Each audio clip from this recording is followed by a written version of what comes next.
Sa bawat pusong nagmahal, may kwentong hindi pinili ng tadhana pero pinili ng damdamin. Dito sa ating channel, bibigyang buhay natin ang mga bawal pero tapat na pag-ibig.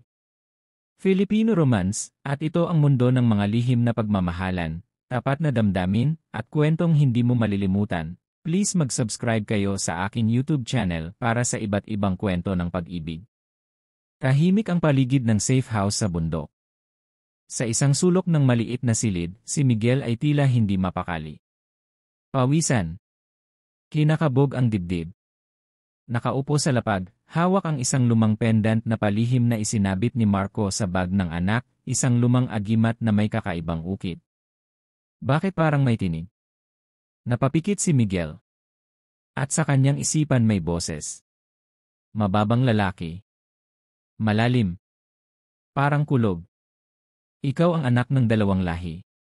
Dugo ng mga tagapagtanggol at dugo ng mga tinaguriang nilalang ng gabi. Flashback sa isipan ni Miguel. Nakikita niya si Marco sa larangan ng digmaan. Marahas. Mabilis. Walang awa.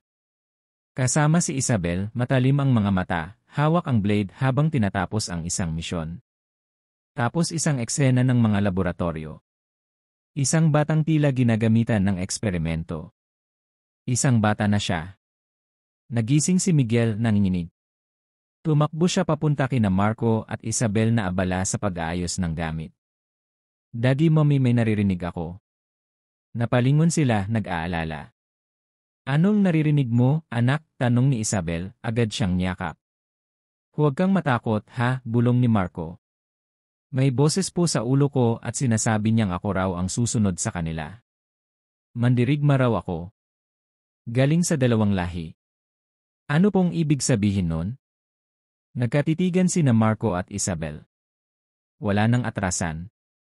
Ito na ang sandaling dapat na nilang sabihin ang totoo. Ang pagbubunyag. Anak, malalim ang boses ni Marco, hindi lang kami basta sundalo ng Amerika o ng Pilipinas. Kami ni Mommy mo bahagi kami ng isang eksperimento, isang lihim na proyekto na ginamit ang end ng mga pinakamatitinding sundalo at siyentipikong salamangkero. Ginamit nila ang katawan namin para lumikha ng susunod na henerasyong mandirigma. At ikaw ang resulta. Tayong tatlo ang huling buhay mula sa proyektong iyon.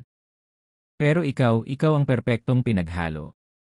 Ikaw ang tinatawag nilang blood here. Biglang yumanig ang paligid. Lumindol. Pumutok ang isang bahagi ng bundok. Napasigaw si Isabel, sinunggaban si Miguel, at agad silang pumasok sa panic chamber. May paparating na naman. Sabi ni Marco habang kumukuha ng sniper.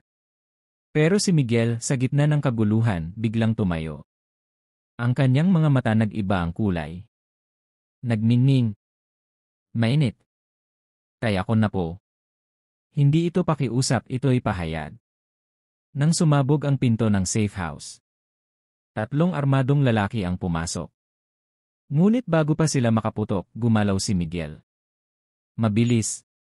Parang hangin. Isang pitik ng kamay, tumilapon ang baril ng una.